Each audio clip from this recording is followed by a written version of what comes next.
حضرت داؤد علیہ السلام کے بارے میں اللہ تعالیٰ نے فرمایا ہے، یاد کرو داؤد کو جو نہایت ہی قوت اور طاقت والے تھے۔ ان کی حکومت بھی مستحکم تھی۔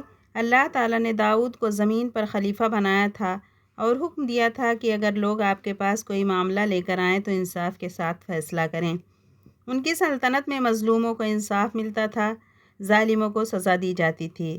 حضرت داؤد علیہ السلام رات اور دن عبادت میں مصروف رہتے تھے، اللہ کے ذکر سے کبھی غافل نہیں رہے۔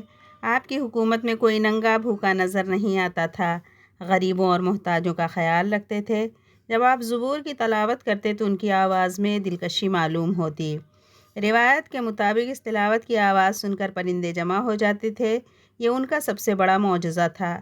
کبھی کبھی آپ حضرت ابراہیم، حضرت یعقوب، حضرت اسحاق کے بارے میں سوچا کرتے تھے کہ اللہ نے ان کو کتنا بلند مرتبہ سے نوازا۔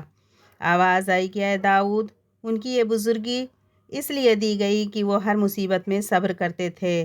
تو حضرت داؤد نے کہا کہ میں بھی مصیبت میں صبر کروں گا تاکہ اللہ کا محبوب بندہ کہلاؤں۔ اللہ تعالیٰ نے حضرت داؤد علیہ السلام کو یہ معجزہ عطا کیا تھا کہ جب لوہے کو پکڑتے تو نرم ہو جاتا، اس سے آپ زرہ تیار کرتے اور اسے بنا کر فروخت کرتے۔ شاہی خزانے سے پیسے لینے کے بجائے آپ اپنی محنت سے روزی کماتے تھے۔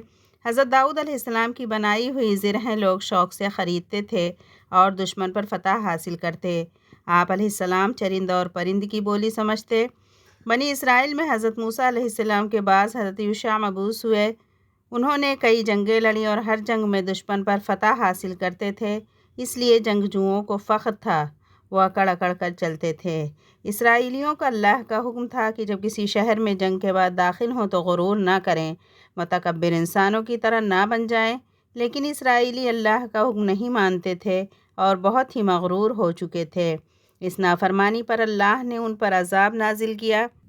اس واقعہ کے بعد بنی اسرائیل میں بہت سے نبی مبعوث ہوئے، جن میں حضرت الیاس اور حضرت عیسیٰ، یہ دو مشہور معروف پیغمبر گزرے ہیں۔